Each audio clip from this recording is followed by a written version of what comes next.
So in college, I was a government major, which means I had to write a lot of papers. Now, when a normal student writes a paper, they might spread the work out a little like this. So, you get started maybe a little slowly, but you get enough done in the first week that with some heavier days later on, everything gets done and things stay civil. And I would want to do that like that. That would be the plan. I would have it all ready to go, but then actually the paper would come along, and then I would kind of do this. And that would happen every single paper. But then came my 90-page senior thesis, a paper you're supposed to spend a year on. I knew for a paper like that, my normal workflow was not an option. It was way too big a project. So I planned things out, and I decided I kind of had to go something like this. This is how the year would go. So I'd start off light, and I'd bump it up in the middle months. And then at the end, I would kick it up into high gear. It's just like a little staircase. How hard could it be to just walk up the stairs? No big deal, right? But then, funniest thing happened. Those first few months, they came and went, and I couldn't quite do stuff. So we had an awesome new revised plan. But then those middle months actually went by, and I didn't really write words. And so we were here. And then 2 months turned into 1 month, which turned into 2 weeks. And one day I woke up with 3 days until the deadline, still not having written a word, and so I did the only thing I could. I wrote 90 pages over 72 hours, pulling not one but 2 all-nighters. Humans are not supposed to pull 2 all-nighters. Sprinted across campus, dove in slow motion, and got it in just at the deadline. I thought that was the end of everything. But a week later, I get a call. It's the school. And they say, "Is this Tim Urban?" And I say, "Yeah." And they say, "We need to talk about your thesis." And I say, "Okay." And they say, "It's the best one we've ever seen."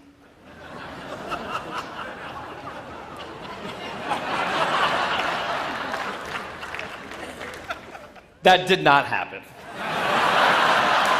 It was a very, very bad thesis. I just wanted to enjoy that one moment when all of you thought, "This guy is amazing." No, it was very, very bad. Anyway, today I'm a writer, blogger guy. I write the blog Wait, But Why? And a couple of years ago, I decided to write about procrastination. My behavior has always perplexed the non-procrastinators around me, and I wanted to explain to the non-procrastinators of the world what goes on in the heads of procrastinators and why we are the way we are. Now, I had a hypothesis that the brains of procrastinators were actually different than the brains of other people. And to test this, I found an MRI lab that actually let me scan both my brain and the brain of a proven non-procrastinator, so I could compare them, and I actually brought them here to show you today, and I want you to take a look carefully to see if you can notice a difference. And I know that if you're not a trained brain expert, it's not that obvious, but just take a look, okay? So here's the brain of a non-procrastinator. Now, here's my brain.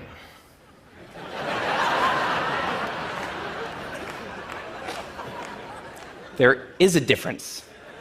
Both brains have a rational decision maker in them, but the procrastinator's brain also has an instant gratification monkey. Now, what does this mean for the procrastinator? Well, it means everything's fine until this happens. So the rational decision maker will make the rational decision to do something productive, but the monkey doesn't like that plan. So he actually takes the wheel, and he says, "Actually, let's read the entire Wikipedia page of the Nancy Kerrigan-Tanya Harding scandal, because I just remembered that happened." Then we're going to go over to the fridge. We're going to see if there's anything new in there since 10 minutes ago. After that, we're going to go on a YouTube spiral that starts with videos of Richard Feynman talking about magnets and ends much, much later with us watching interviews with Justin Bieber's mom. All of that's going to take a while, so we're not going to really have room on the schedule for any work today. Sorry. Now, what is going on here? The instant gratification monkey does not seem like a guy you want behind the wheel. He lives entirely in the present moment. He has no memory of the past, no knowledge of the future, and he only cares about two things: easy and fun. Now, in the animal world, that works fine. If you're a dog and you spend your whole life doing nothing other than easy and fun things, you're a huge success. And to the monkey, humans are just another animal species. He has to keep well slept, well fed, and propagating into the next generation, which in tribal times might have worked okay. But if you haven't noticed, now we're not in tribal times. We're in an advanced civilization, and the monkey does not know what that is, which is why we have another guy in our brain, the rational decision maker, who gives us the ability to do things no other animal can do. We can visualize the future. We can see the big picture. We can make long-term plans. And he wants to take all of that into account. And he wants to just have us do whatever makes sense to be doing right now. Now, sometimes it makes sense to be doing things that are easy and fun, like when you're having dinner or going to bed or enjoying well-earned leisure time. That's why there's an overlap. Sometimes they agree. But other times, it makes much more sense to be doing things that are harder and less pleasant for the sake of the big picture, and that's when we have a conflict. And for the procrastinator, that conflict tends to end a certain way every time, leaving him spending a lot of time in this orange zone, an easy and fun place that's entirely out of the makes sense circle. I call it the dark playground. Now, the dark playground is a place that all of you procrastinators out there know very well. It's where leisure activities happen at times when leisure activities are not supposed to be happening. The fun you have in the dark playground isn't actually fun because it's completely unearned, and the air is filled with guilt, dread, anxiety, self-hatred, all those good procrastinator feelings. And the question is, in this situation, with the monkey behind the wheel, how does the procrastinator ever get himself over here to this blue zone? A less pleasant place, but where really important things happen. Well, it turns out that the procrastinator has a guardian angel, someone who's always looking down on him and watching over him in his darkest moments, someone called the panic monster.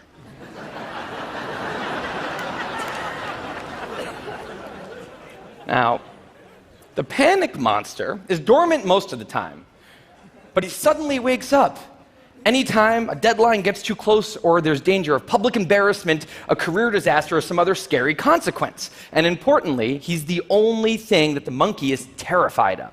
Now, he became very relevant in my life pretty recently because the people of TED reached out to me about 6 months ago and invited me to do a TED Talk.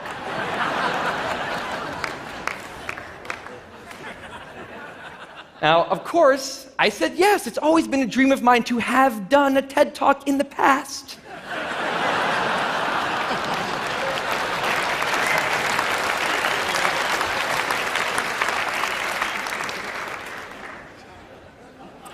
But in the middle of all this excitement, the rational decision maker seemed to have something else on his mind. He was saying, are we clear on what we just accepted? Do we get what's going to be now happening one day in the future? We need to sit down and work on this right now. And the monkey said, totally agree, but also let's just open Google Earth and let's zoom into the bottom of India, like 200 feet above the ground, and we're going to scroll up for 2.5 hours till we get to the top of the country so we can get a better feel for India.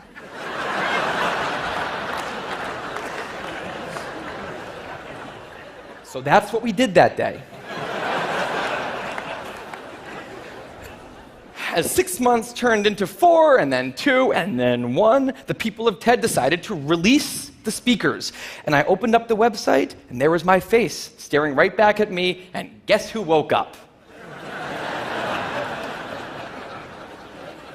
So the panic monster starts losing his mind, and a few seconds later, the whole system's in mayhem.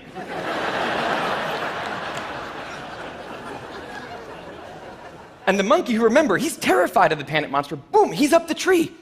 And finally, the rational decision maker can take the wheel and I can start working on the talk. Now, the panic monster explains all kinds of pretty insane procrastinator behavior, like how someone like me could spend 2 weeks unable to start the opening sentence of a paper and then miraculously find the unbelievable work ethic to stay up all night and write 8 pages.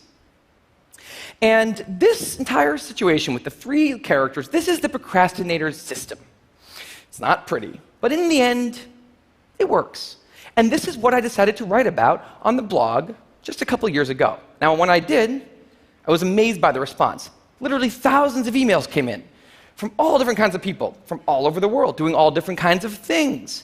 These were people who were nurses and bankers and painters and engineers and lots of PhD students. And they were all writing saying the same thing. I have this problem too. But what struck me was the contrast between the light tone of the post and the heaviness of these emails. These people were writing with intense frustration about what procrastination had done to their lives, about what this monkey had done to them.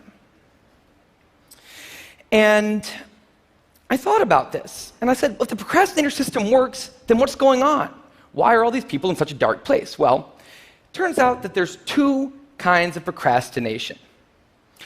Everything I've talked about today, the examples I've given, they all have deadlines. And when there's deadlines, the effects of procrastination are contained to the short term because the panic monster gets involved. But there's a second kind of procrastination that happens in situations when there is no deadline. So if you want to have a career where you want to be a self-starter, something in the arts, something entrepreneurial, there's no deadlines on those things at first because nothing's happening at first, not until you've gone out and done the hard work to get some momentum, to get things going. There's also all kinds of important things outside of your career that don't involve any deadlines, like seeing your family or exercising and taking care of your health, working on your relationship or getting out of a relationship that isn't working. Now, if the procrastinator's only mechanism of doing these hard things is the panic monster, that's a problem because in all of these non-deadline situations, the panic monster doesn't show up. He has nothing to wake up for. So the effects of procrastination, they're not contained. They just extend outward forever. And it's this long-term kind of procrastination that's much less visible and much less talked about than the funnier, short-term, deadline-based kind. It's usually suffered quietly and privately, and it can be the source of a huge amount of long-term unhappiness and regrets.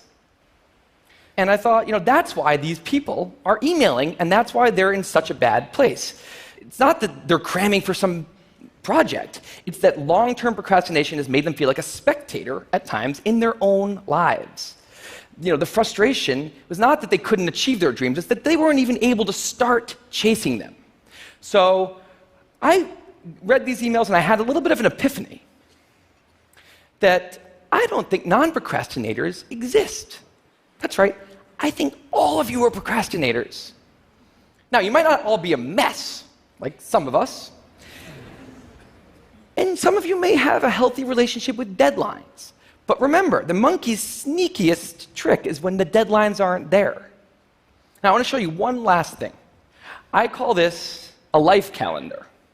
That's one box for every week of a 90-year life.